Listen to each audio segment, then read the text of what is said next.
Morning, good evening, good afternoon, and welcome to another episode of Movement Radio. I am Chip Hazard.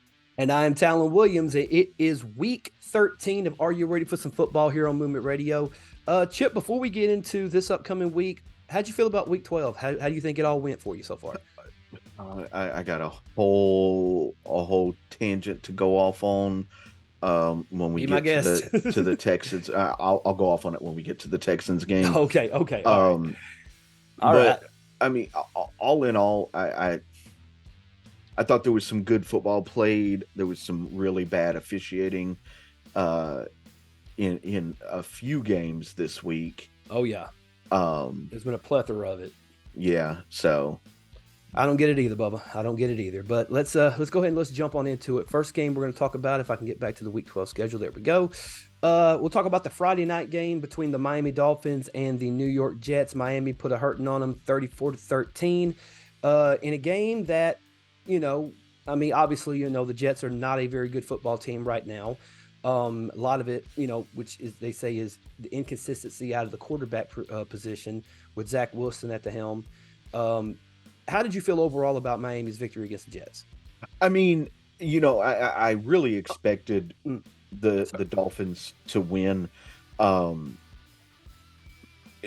So it didn't really surprise me that they won. It more surprised me at how much they won by, because the Jets defense is really good. Yeah.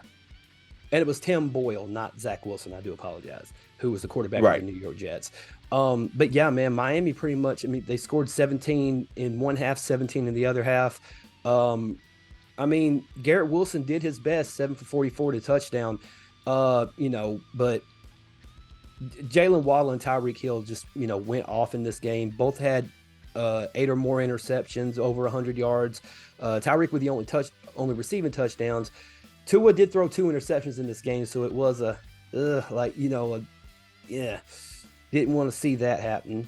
And he also lost a fumble in the game, so that sucked as well. But Javon Holland going 99 yards for a pick 6. I thought that was a pretty cool moment in the game, I think. That was a really cool moment. Yeah. One thing with Tua, he's got to have better ball handling skills. Mm-hmm. He's throwing he's throwing too many interceptions and losing too many fumbles this season. Like when he's on. Like that dude is really, really good, but he's got to get a little better with keeping a hold of the ball. Mm-hmm. Definitely, he needs to worry about securing the ball, especially in moments where it's like, there's going to be moments where you got to take a sack, or and sometimes it's, the player that you don't see is the one that's usually making the strip or making the hit that causes the fumble. So they have to be weary about that. But let's go on to the very next game we're going to talk about tonight, and it's the Jacksonville Jaguars against the Houston Texans. Jacksonville pulled away with a 3-point victory, 24-21. I'm just going to let you rant, Bubba, because I know you got a rant on this one. So by all means, my friend, share what you got to share. So first, I want to say, offensively, we could have played better. Defensively, we could have played better.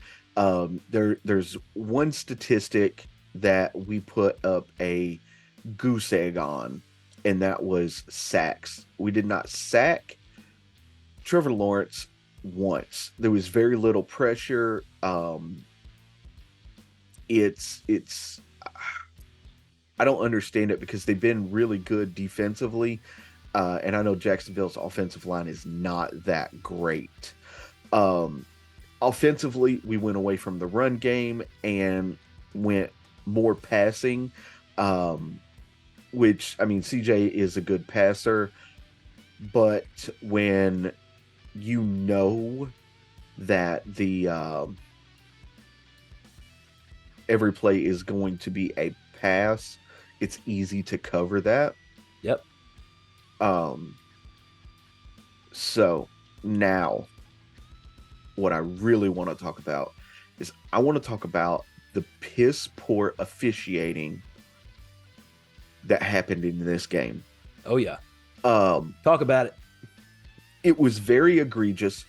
Uh, and it all really happened. So the refs missed a call that went the Texans' way. It was inexcusable, and it was a PI call on Jalen Petrie, where Derek Stingley Jr. intercepted the ball, and it led to a touchdown for us. Yep. The refs missed that call 100%. Like that, it was clear and concise. That was if it wasn't PI, it was holding at the bare minimum. But once they missed that call, every call after that went the Jaguars' way. There was an illegal shift penalty called. Well, that no, there were several illegal shift penalties this week. Also, it wasn't just the Texans game. Yeah. So this one in particular, it was called on Tank Dell. Now, Tank Dell's in motion. He gets to the line and he's like leaning forward as the ball is hiked. So he gets kind of a little extra burst to get out. They came back, so they waited for the play to completely happen. 68-yard bomb would have been the longest passing reception in NFL history, right?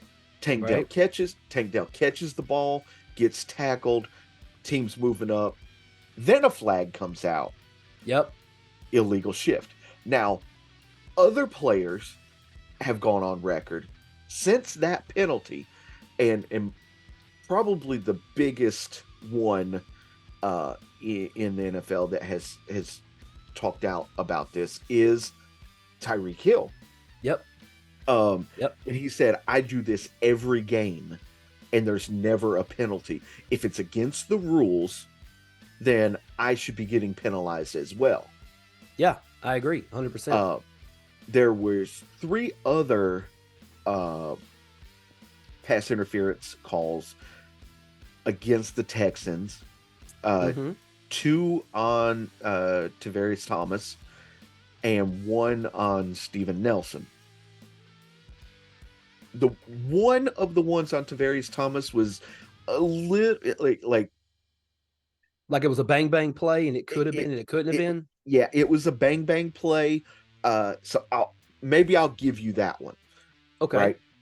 The other one, he was like a yard away from the receiver, and boom, flag comes out. Yeah. Stevie Nelson, same thing. He's like, his arms are stretched out and he's not even touching the guy.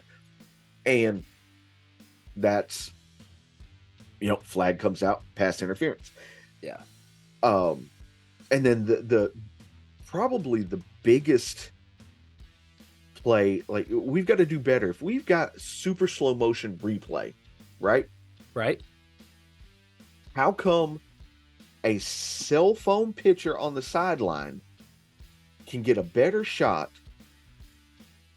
of a caught pass than the hundreds of millions of dollars of cameras that the NFL uses? There was a sideline pass caught by Tank Dell. Toe tap. Both feet were in. He had possession. Both feet in. One judge, the end zone judge, calls it a pass. He, throws the calls it a catch. Yeah. It's a catch. Another ref runs 30 yards up the field. It says, no, not. It's like, I was right here. I seen the damn thing. What you mean it's not?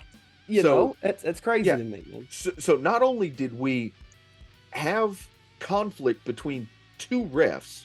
Yeah, The initial call was it was a catch. it was a catch.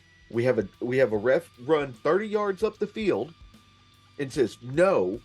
They have a little argument. Boom, boom, boom, boom, boom, boom, boom. Then we go upstairs to the replay. It was like a 15-minute replay. Man, that's crazy. And they come back and they say, the receiver was out of bounds, whatnot. Not 2 minutes after they make the announcement the receiver was out of bounds, did the internet flood with pictures from the sideline, from cell phones, right? that clearly show that Tank Dell's feet, both feet were in bounds, and he had possession of the ball.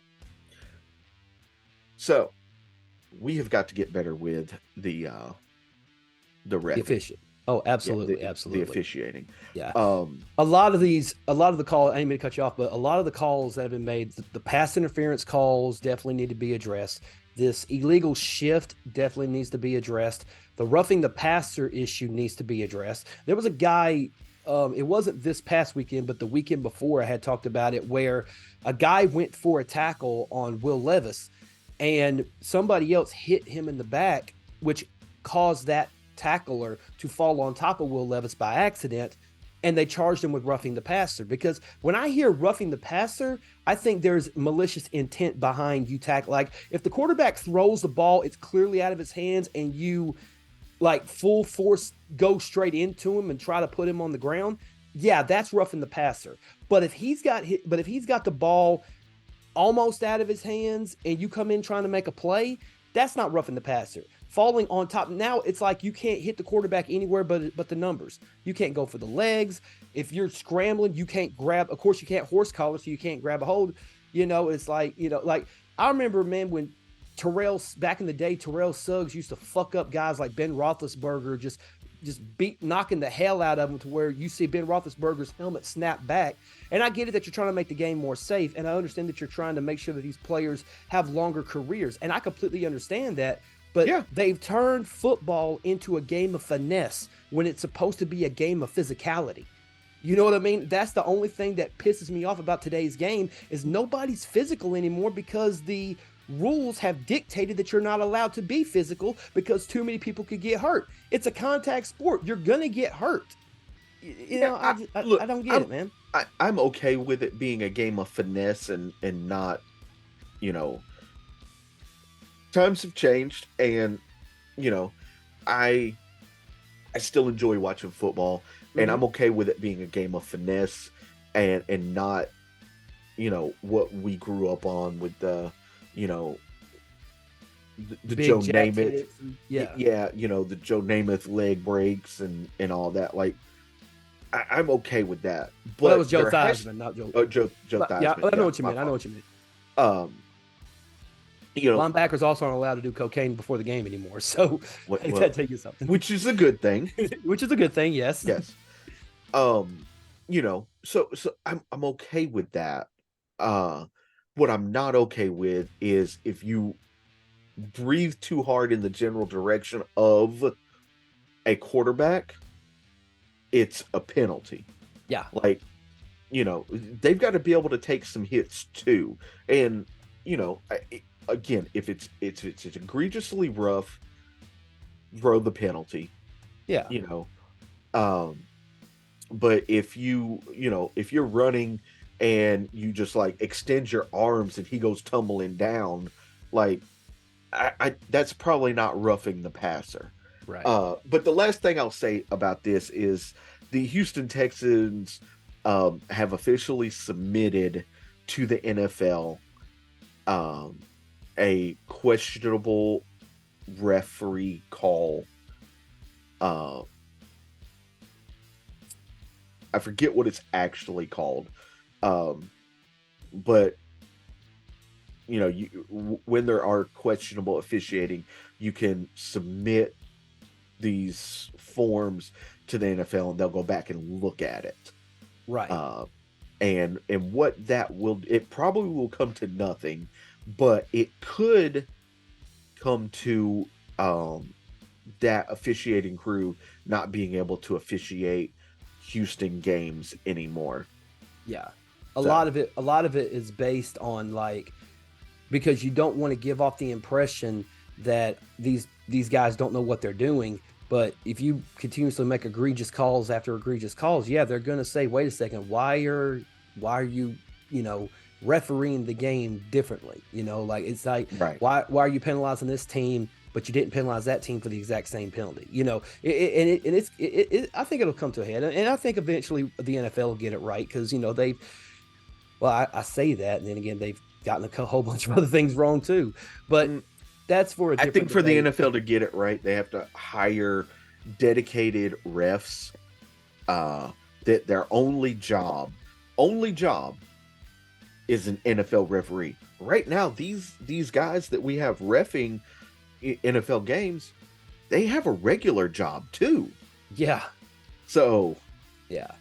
Um, but that being said, let's move on to a yeah, game that sorry, is very. Oh sorry no, no, about my no, no. my rant. You're totally fine because I totally understand it. If it was the Dolphins that went through the same thing, I'd probably be upset about it too.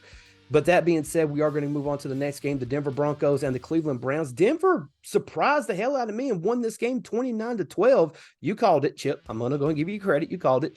Um, I don't think I I, was the only one that called it. I think you were the only one that called it, unless Braden or Chad also said the Broncos. Uh, Go back to the drive Let through me and look look at real this. quick. I Yeah, got it. you I got it. while you're looking that up, yes, So Braden and Braden, I. okay. Okay. But yeah, I mean, they got the running game going. You know, they had had two rushing touchdowns in the game. Russell Wilson didn't throw an interception, which was good. I'm surprised that the defense allowed 29 points, you know, from a Broncos team that was okay offensively, but like their defense actually held up way better than I thought they were going to. Man, I don't know. Something about them getting their ass beat at Miami just lit a spark underneath them. I think maybe that wasn't the determining factor, but you know, over the course of these losses that they've been building up, they've brought themselves back into the conversation. And right now they're sitting at 6-5, and they're well within the hunt for a wild card spot. Yeah. How'd you feel ultimately about Broncos Browns? I mean, I called it. The Broncos they're playing better. They're starting to put pieces together. And Sean Payton could be in the running for Coach of the Year with how he's turned this team around from would they go? They started 0-4, I think it I was want to say. 1-4. I think maybe Yeah. Um, I have to go back. Let me but look but real they quick. started really terribly, and he's turned them around. Um, and everything. So, he could be on the ballot for Coach of the Year. I uh biasly, I think Coach of the Year is D'Amico Ryans.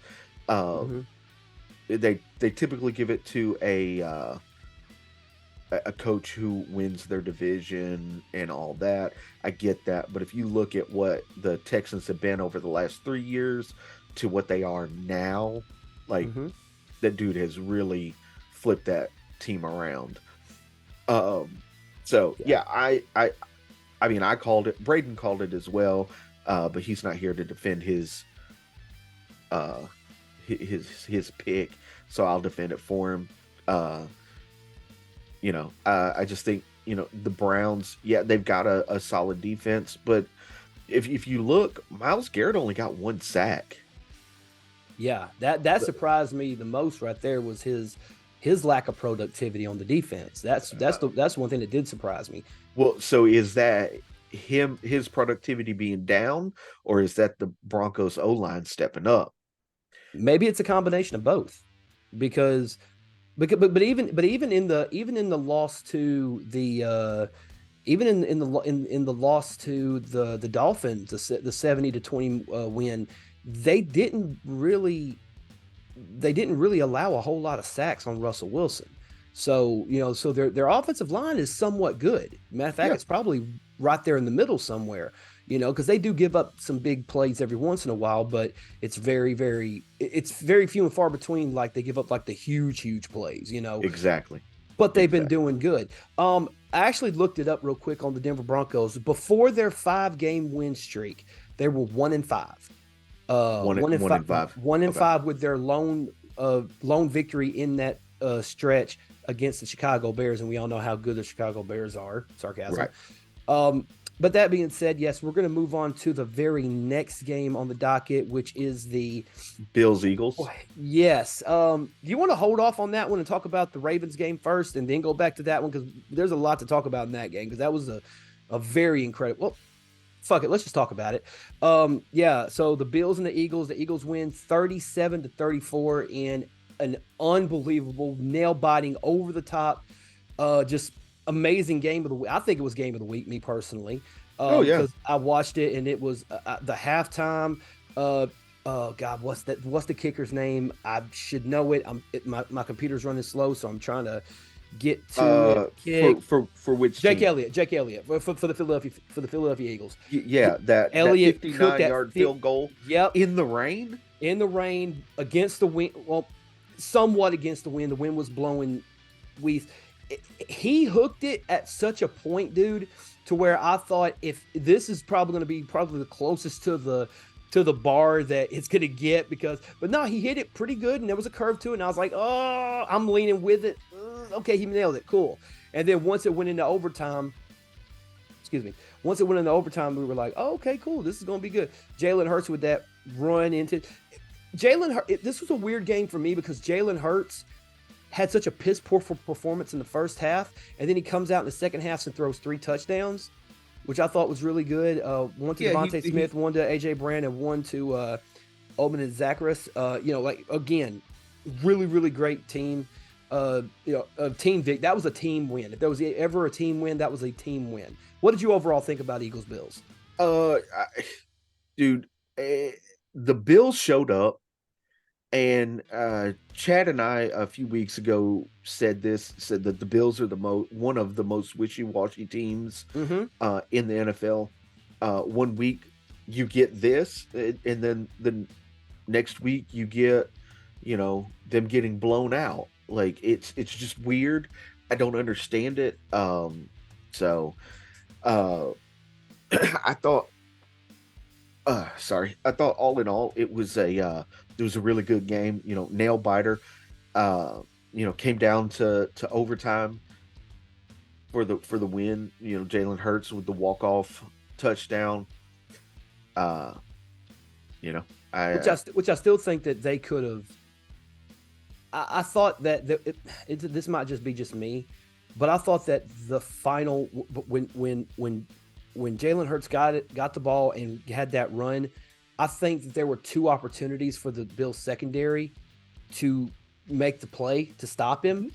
And the one safety on the back end, I can't remember if that was Carlos Hyde, I can't remember who it was, but it was almost like he just stood there and just let him go by him. Like, no, when you're at that point, dude, if it's game on the line, and I get like you're trying to look at the receiver, but the moment you see Jalen Hurts step over that line of scrimmage, dude, at that point, fucking at least try to go for the fucking tackle, dude. If you go for a tackle and you miss, he spins out and scores a touchdown, he got the better of you. But if you just stand there, but if you just stand there and allow him to come to you, and all you're able to do is just to throw an arm like you're trying to clothesline the guy, it's like, no. Like, to me, that let me think like he was either very, very tired, or he was at a point where they've already won this game and he's not even going to attempt. He just wanted to get off the field and out of the cold rain.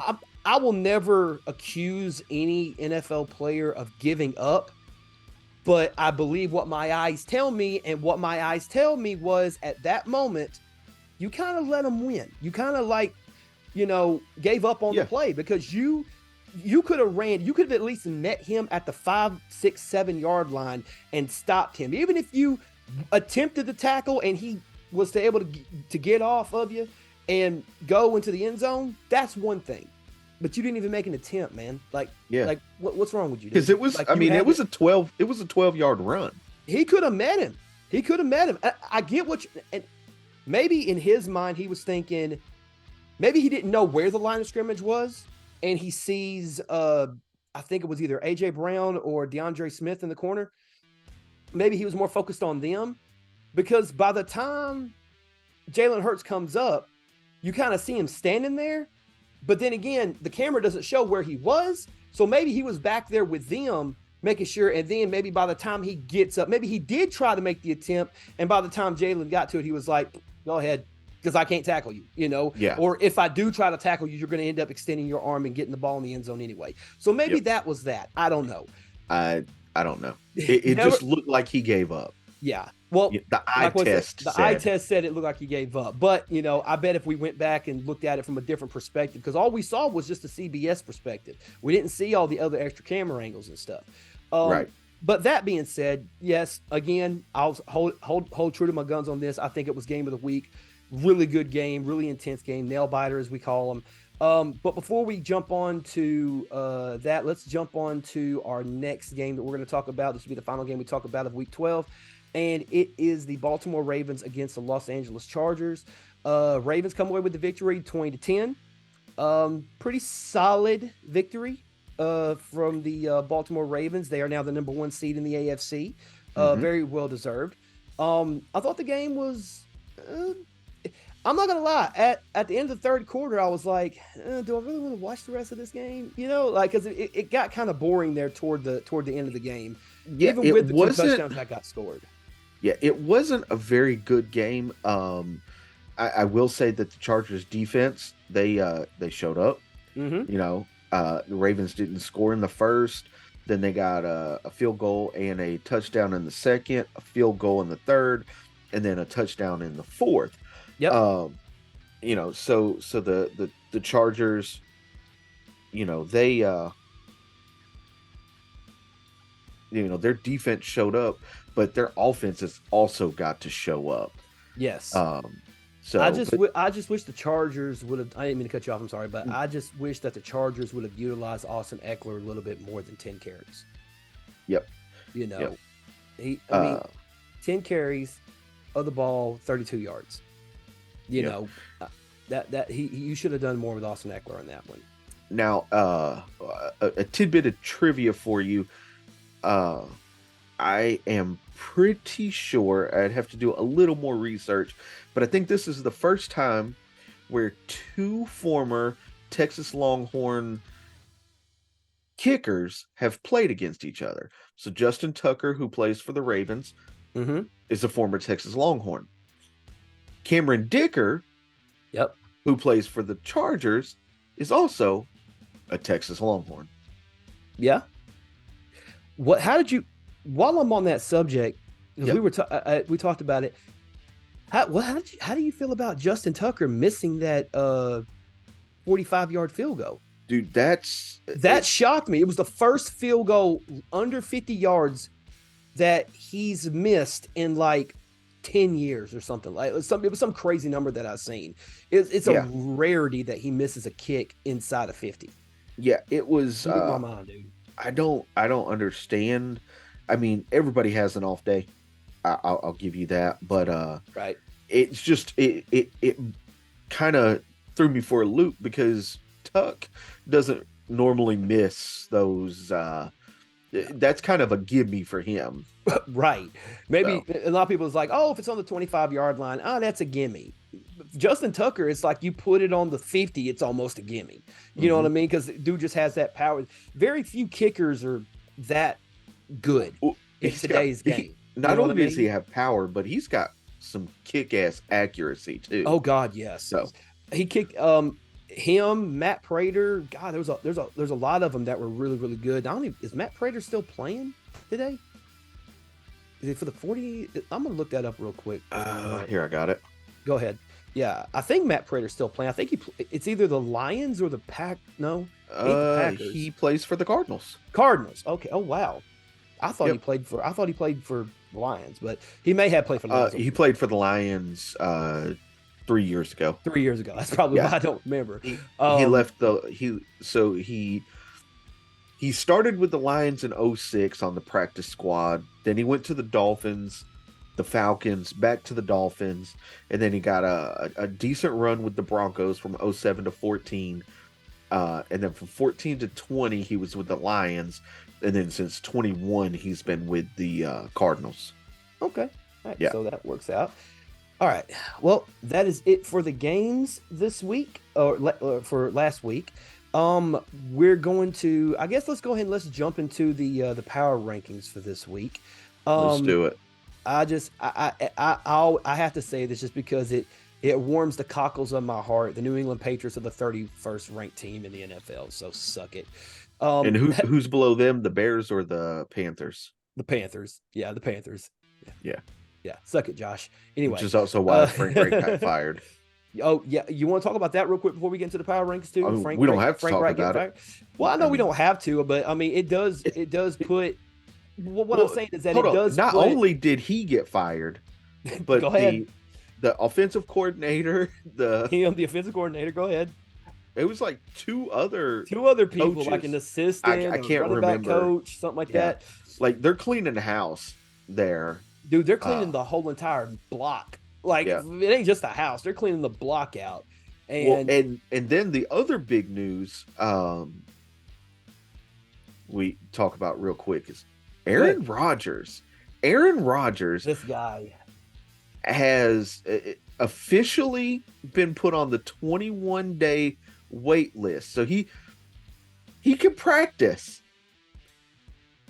And this dude tore his Achilles, which is typically a 1-year-long recovery. Yep. This dude has some magic medicine surgery. No, I don't even think he had surgery. No, I think he just let it heal on its own or something. It was he did some rehab and now 3 months since he had about 3 months, yeah, something like that, yeah. Because it was back in September when he initially tore his Achilles. So it was. It was like September. It was September 11th or September 12th, I think. No, it was September. It was September 11th because it was the Bills Jets, I think. Right? Yeah. I think so.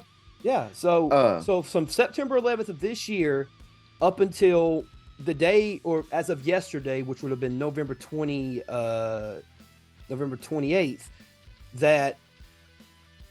Now they're saying that there's a possibility of him possibly coming back to play sometime in the next 3 weeks. So he's allowed to practice for the next 3 weeks. And if he is not placed back on the active roster, I believe he goes back to IR. Mm-hmm. And I don't know if there's a penalty for that or whatnot. But I mean, as long as he passes certain protocols, he should be able to be back on the main roster. But main roster, back on the 53-man roster. But if they look at it and they say if they want to, basically it's a judgment call between the coaches and the medical staff and the medical teams of the team, and just to make sure that he is going to be okay enough to step on the field for full contact action. Yeah. He did say yesterday on the Pat McAfee show that he there were certain factors that would lead to his return. One, if he was healthy, which he feels that he is, and then the other factor was how well the team was doing and if they had a shot to make the playoffs. If they don't have a shot to make the playoffs, he's gonna sit the rest of the season. Right. Well, that being said, though, let's I'm gonna go ahead and do this real quick since we're talking about playoffs.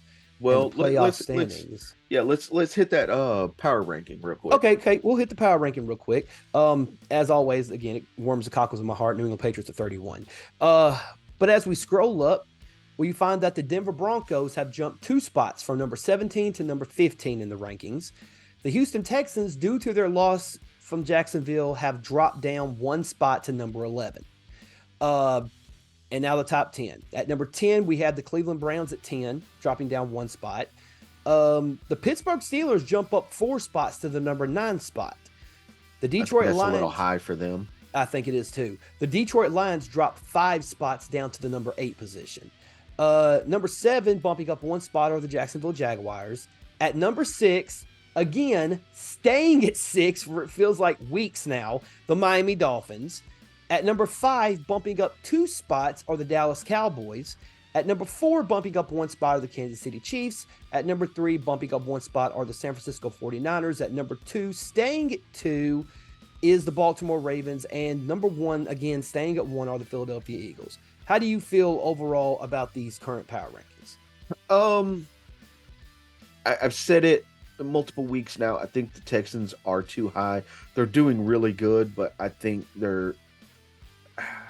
I just think there's an expectation put on them because they have won 6 games, so they're being ranked higher. I think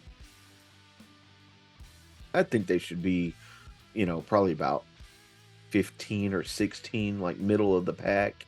Okay. I think the Browns are too high. I think the Steelers are too high.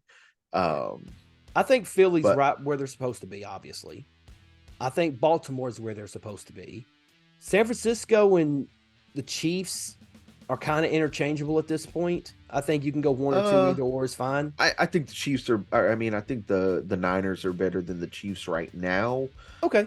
We'll see how that goes down the road. And then you got Dallas and Miami. And I agree with that. I do too. Jacksonville being at 7. Detroit falling all the way down to 8. That does surprise me. I think it was the manner in which they lost. Yeah. Because they lost to the Packers. That doesn't surprise me so much. Yeah. It surprises me more that Pittsburgh jumped up 4 spots for beating the Bengals when the Bengals have not been the Bengals of old. Now, if it was the Bengals of old that they beat, I could see them jumping up 4 spots. I just don't see Pittsburgh being, and again, because in order it goes in numerical order down, it goes Pittsburgh, Cleveland, Houston, and Buffalo. Right. I'm not sure I want to put. Again, it's when Indianapolis is 6-5 at number 3, and they had and they just bumped up 3 spots this week too.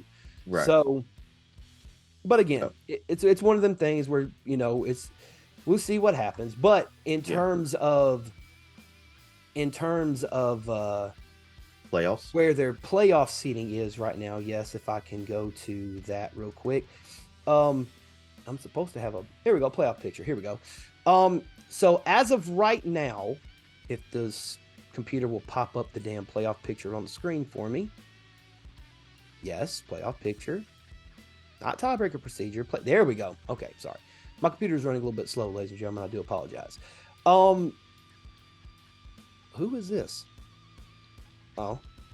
My wife just sent me something, said something's wrong with the dog. I'll check on him in a minute. Check on her in a minute. Anyway, so as of right now, we'll start off with the AFC. In the AFC, all 7 playoff berths are still available, so every team has the possibility to still get in. Although some teams, I'm pretty sure, are not going to get in. But starting with the AFC, we're going to go with the number 1 seed is the Baltimore Ravens, which means they get home field advantage throughout the playoffs and the first bye week. Yes. You have the Kansas City Chiefs at 2, the Jacksonville Jaguars at 3, the Miami Dolphins at 4, and then the wild card teams at 5, 6, and 7 are the Pittsburgh Steelers, the Cleveland Browns, and the Indianapolis Colts. With at number 8, the Houston Texans, number 9, the Denver Broncos, number 10, the Buffalo Bills. And the worst team in the AFC is the New England Patriots. Oh, how sweet it sounds. Now, jumping over to, I'm sorry, when you go through the break, I'm glad Belichick's getting fired. Anyway, so on to the NFC side. You have the Philadelphia Eagles, obviously the number 1 seed, which means they get home field advantage. And but they've clinched their spot. According to this, it says that the 7th playoff is still available. I guess they don't clinch until they reach a certain number of wins, but I mean, they've already at 10 wins when everybody else in their division is like, I don't know, Dallas, only 2 games behind them. They could catch up. But let me get through this. The NFC, Eagles are the number 1 seed. 49ers are the number 2 seed. The Detroit Lions are the number 3 seed. And the 5 and 6 Atlanta Falcons are the number 4 seed, which means this mediocre ass team is going to get a playoff spot, get a home game playoff.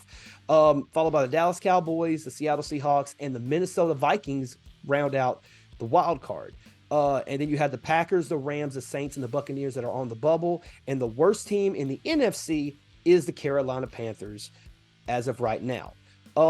So judging by the playoffs, Baltimore would get the bye, and then it would be Kansas City versus Indianapolis, Jacksonville versus Cleveland, and Miami versus Pittsburgh. I do not want to see Miami and Pittsburgh in the wild card. That's how we lost last time. Um, and over on the NFC side, of course, Eagles get the home field advantage and the bye week. So your wild card games would be the 49ers and the Vikings, the Lions and the Seahawks, and the Falcons and the Cowboys. And that's as of right now, as of week 13 going in. So yeah, there's your playoff picture. You know, hopefully Right. things are definitely going to shape up and shift a lot over the course of the next couple of weeks. But that being done, let's go ahead and let's go over week 13 and let's see what we got. Yep, we'll start with the Thursday nighter, Seahawks versus Cowboys. Now the Cowboys are a 9-point favorite with the over/under being at 47.5. Not bad. I got the Cowboys winning this one. Yeah, I got the Cowboys winning this one too. Seahawks could make it a close game though, but I still think Cowboys are going to end up pulling off the victory on this one. All right, so the that's Cowboys across the board. Yep. Next up, we're gonna go with Colts versus Titans. Now, Indianapolis is a 1-point favorite with the over/under being at 42.5. I've got the Colts winning this one. The Titans they're not playing well. I don't see them beating the Colts. The Colts are on a roll right now. Mm-hmm. And this is being played in Nashville at Nissan Stadium, and the Colts are still favored by 1. So Yeah. If this was a home game, they'd probably be favored by at least a touchdown. Me, honestly, man, I don't know. Titans are wishy-washy because I don't know what Derrick Henry is going to show. But he showed up last week, but he didn't. I don't know if he didn't show up the week before. I don't know. he showed up last week against the worst team in the NFL, though. You got a point. Indianapolis is not the worst team in the NFL. Their defense is a little bit better than the homely who they play last week, the Commanders, or who did the Tennessee play last week? Tennessee played Carolina. Well, there you go. Carolina, that's who it was. For me, man, the Colts. Titans are not doing anything significant or special. The Colts might have something. So All right, we'll see. So that's Colts across the board there. Next up, we're going to talk about the Chargers and Patriots. Now, the Chargers are a 6-point favorite with the over/under being at 40.5. They're a 6-point favorite being the visiting team. Yes, they are a 6-point favorite. Yeah. I'm going Chargers here. I'm going Chargers here as well. I'm definitely going Chargers.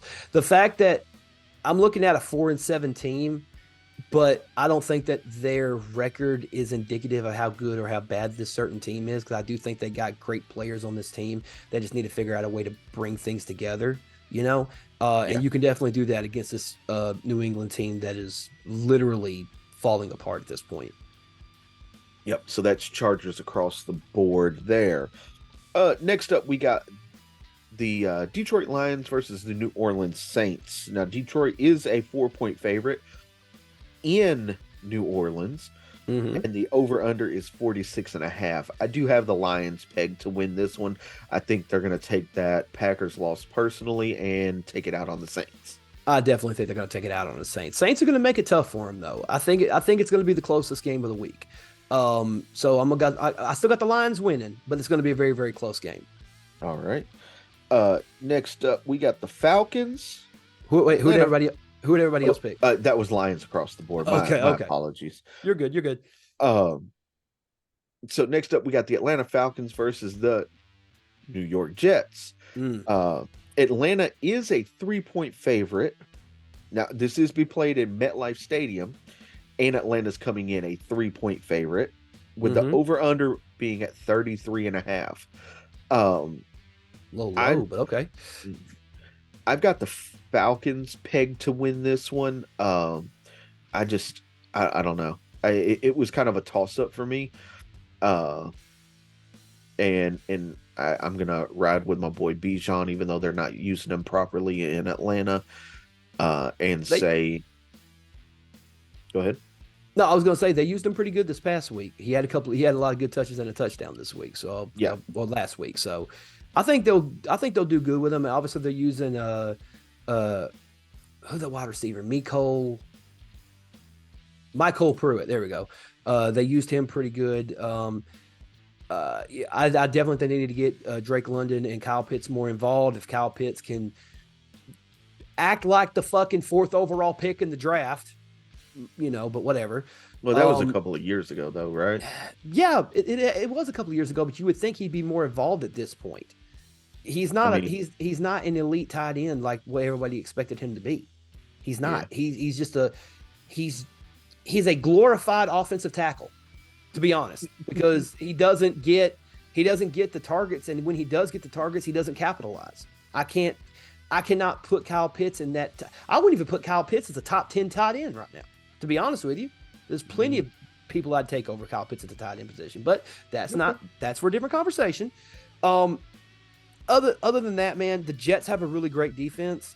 So the Falcons defense is, here's the thing. You got a good defense against a terrible offense, and you got a good defense versus a terrible offense. You can kind of switch and swap either team, to be honest. Right. Golly, this one's kind of a push for me. I'm not going to go as far as tie, but I'm going to lean toward Falcons. Okay. It might be wrong, but I'm going to lean toward Falcons on this one.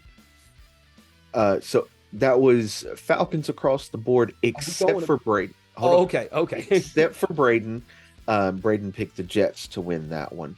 Okay. Next up, we got the Arizona Cardinals, the 2-10 Arizona Cardinals against the 7-4 Pittsburgh Steelers.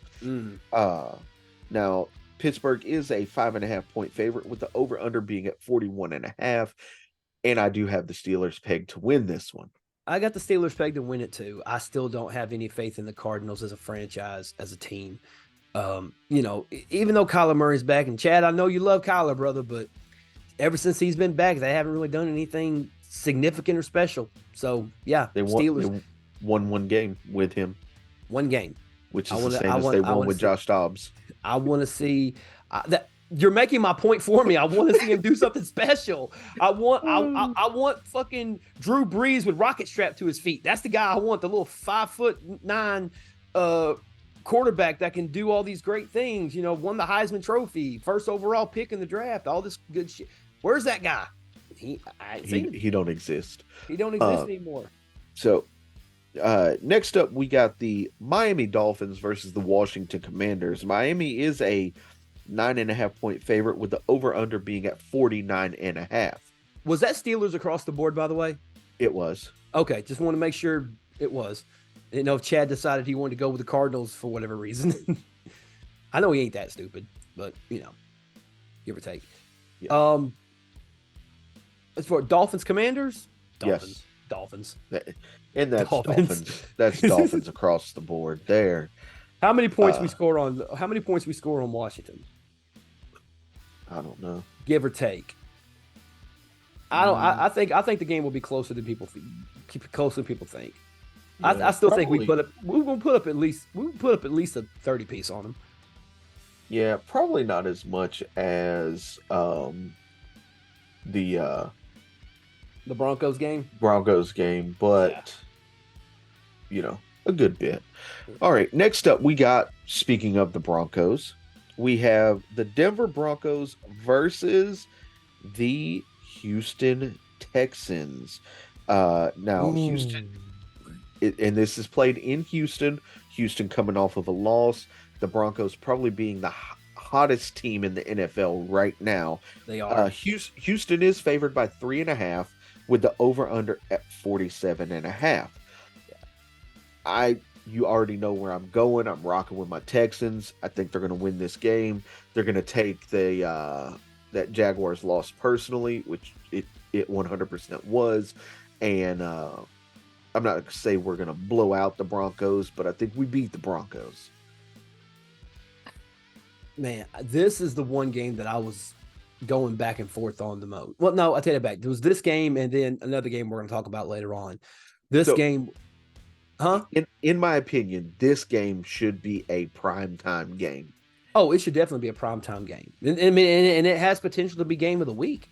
Because I think both teams now know who they are, and both teams are going to do everything within their power to, you know, win at the absolute most cost. Um, I still trust. They say let Russell cook, which I get, and he's been doing a good job. I think defensively, offensively, I would take. Who do you take at this point? Who did everybody else pick? Just give me a broad band of where everybody's going with this. So I went Texans. Braden went Texans. Chad and Roger both went Broncos. You bastards! Now I got to be the tiebreaker. God. Oh man, I got to go with what my head's telling me right now. I trust the defense of the Texans a little bit more, but I trust the Broncos offense a little bit more. I think that I'd rather rely on experience, but the youth of CJ Stroud just makes it, and he's been doing amazing things as a rookie, but Russell Wilson's unreliable in a way, and I think they got better receivers. I mean, there's no disrespect to guys like Nico Collins and Noah Brown and those guys, but I mean, they got Jared Jeudy, Cortland Sutton. Oh man. I mean, I'm trying to rationalize it in my own head. Where do I go with this? Because God, it could go either way. You're not going to hurt my feelings if you pick the Broncos. I'm rocking with the Texans. They're doing good, right? And I think they're going to only get better. Okay, heads, I go Broncos. Tails, I go Texans. I gotta go Broncos. That's fine. It was legit 50-50. I ain't have no Harvey Dent coin, so we're good. You're good. All right. Next up, we got the Carolina Panthers versus the Tampa Bay Buccaneers. Tampa Bay is a 5-point favorite with the over-under being at 36.5. I'm going to go with the Bucs here. They're 4-7. They're not doing as well as I thought they would. But they've still got a chance to win that division. I think everybody but the Panthers have a chance to win that division still. But yeah, I have zero faith in the Panthers and the way that they're cleaning house and everything. I think the front office has zero faith in their own team. So God, yeah. Although I'm gonna say something that might come as a surprise. I got this being the upset of the week. I'm going to take the Panthers in a shocking upset because there's always that one game where we think it's going to go one way and it ends up going the other. We've had several of those games this year, especially week 7. Week 7, there was a shit ton of those games that we all thought that it was going to go one way and it went the other. All right. I think this is going to be one of those games where we're going to the Bucs are going to come in, still play pretty well, but I think the Panthers are going to sneak out a victory somehow. I just got a weird gut feeling Panthers are going to win this one, so I'm going to go with the Panthers. All right. Which I'm probably alone in that one, right? You are 100% alone in that one. I had a feeling.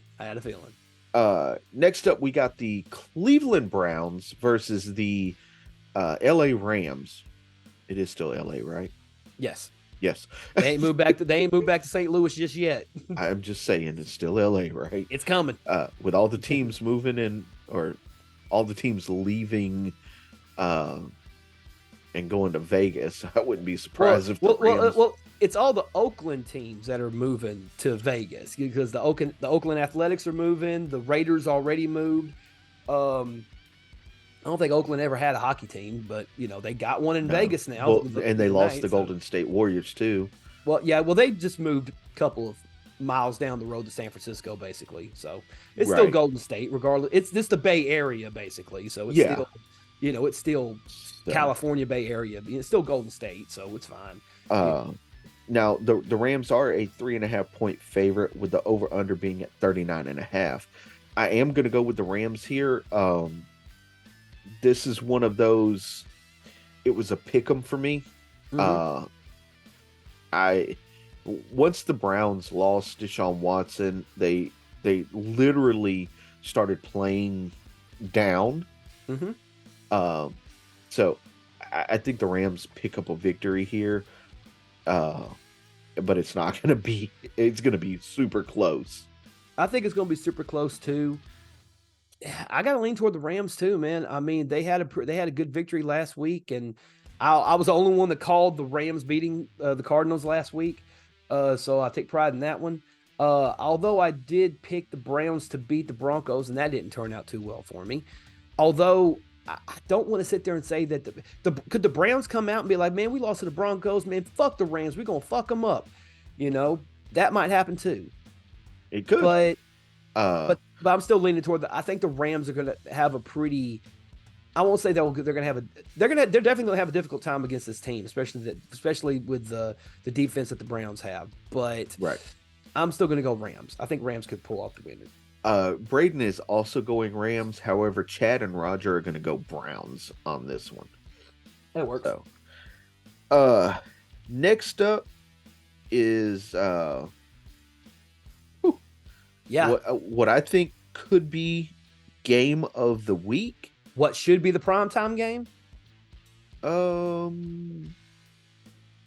Yeah, I think so. Yeah. I know they don't want to give the Eagles back-to-back Sunday night football games, but this one should definitely be there. We got the 49ers versus the Eagles. Now, here's the funny thing. Go ahead. This is in Philadelphia. This is at the Link. Yep. And San Francisco comes in a 3-point favorite with the over-under being at 47.5. Now, I think the 49ers are going to win this game. Okay. I think their defense is probably the best defense in the NFL right now. Up there. I would still pick Baltimore over them, but yeah, they're top 3 defense. I agree. I can give you that. I mean, since the addition of Chase Young, the 49ers shot up. Yeah. And I think offensively, they have enough to outscore the Eagles' defense. Mm-hmm. So I'm going to go 49ers here. I'm leaning 49ers. I mean, that's my pick. I am going to go 49ers as well. But I'm not going to say that it's going to be – it's not as clear-cut as some of these other games. Like, I'll put it this way. Last week, if any of us would have picked the Bills to beat the Eagles, I wouldn't have fought you for it because it was a damn good game overall.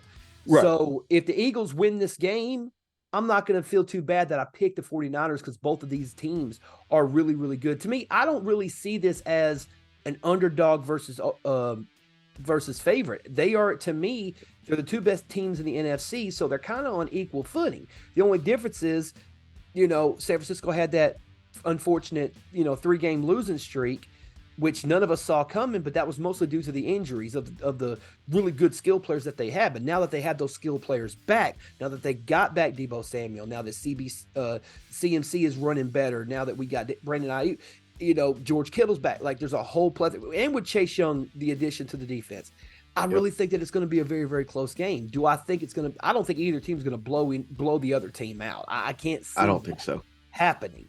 But man, God, both of these teams have great offenses. Both of these teams have exceptional defenses. I would still lean more towards San Francisco's defense than Philly's defense because Philly's defense still has a couple of holes, and we saw those holes be exposed in the first half of the game with the Bills last week. So yeah, I'm gonna go San Francisco on this one, but God, I hope it's just like the Philly Buffalo game. Like, I think it's going to be that close, and you want games like that because it's not about how much you breeze through your competition. It's about what you do in the moments that count the most, that test your resolve, test your fortitude in that respect. And you want to see these two play. Like, this is basically the rematch this is basically the NFC Championship game rematch that we want. And this time Brock Purdy is coming in healthy. So hopefully there won't be another incident where he gets hurt. I would never wish injury on anybody. So Right. we'll see what happens there. But I think 49ers do have a chance to win this one. It's going to be close. It's Yep. going to be close.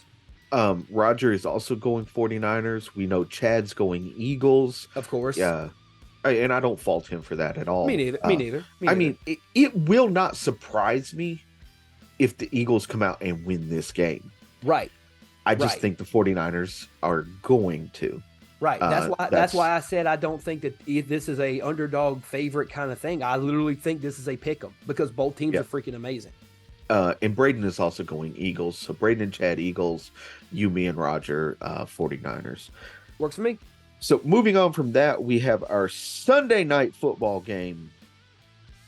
The Kansas City Chiefs versus the Green Bay Packers. Oh boy. The Chiefs are a 6-point favorite in Lambeau Field, with the over-under being at 42.5. Has Pat Mahomes ever played in the cold weather in Green Bay, Wisconsin before? Has he ever played in a game that cold before? Because they said they're calling it supposed to be pretty cold. He's played in New England a couple of times when it's been cold, but They're saying game time weather is 35 degrees. oh, that's not bad. That's not bad. Well, depending on the wind chill factor, Right. But I'm still going Kansas City. I don't see this Green Bay team trying to beat. No, maybe if they still had Aaron Rodgers and Jordy Nelson and those guys, maybe, but no, Kansas City's winning this one. Right. I think that's KC yeah. across the board, right? That's KC across the board. right. And then moving on to our final game. This is the Monday nighter. We got the Cincinnati Bengals versus the Jacksonville Jaguars. Now this is being played in Jacksonville, with Jacksonville being an 8-point favorite, and the over/under only 37.5. That's interesting that they're only that's only 37.5. Yeah. I got the Jags in this one. Again, wishy-washy team of the Cincinnati Bengals. I mean, they're doing okay, but especially with Joe Burrow going down, and you got to rely on Jake Browning or possibly AJ McCarron that you just signed from the Battlehawks from the XFL. He could come in and get some playing time, but you don't have a good sturdy quarterback at the helm right now, and you got to rely on your skill players. But a lot of good your skill players are going to do if you ain't got a quarterback that can get them the ball effectively. So you're going to lean toward Jacksonville because Jacksonville, they still have a good solid defense. They still have Trevor Lawrence, throwing the ball around, the guys like Zay Jones and Christian Kirk and Calvin Ridley, which Calvin Ridley has stepped up tremendously over the course of the last 3 weeks. So he's definitely, doing his due diligence. Yes. That being said, yeah, I got Jacksonville winning this one. So it's going to be Jacksonville across the board here. Yes. All right. That being said, Bubba, what do you have as game of the week? I think we've already discussed it, but what do you think game of the week is going to be? So I think that the Broncos Texans, really, for me, it's Broncos Texans 49ers Eagles. That's mine too. Those are really the only two games that I can see like being those barn burners that we like to watch. Yeah. Where it's not a blowout. Like, I think,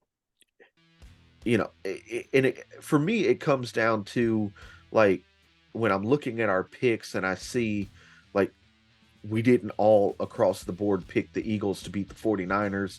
The Browns Rams could be okay. Yeah. Browns Rams could be okay. I'm looking like maybe kind of an under the radar kind of game that might be kind of good to watch. I think Lions Saints could probably be closer than we think it could be.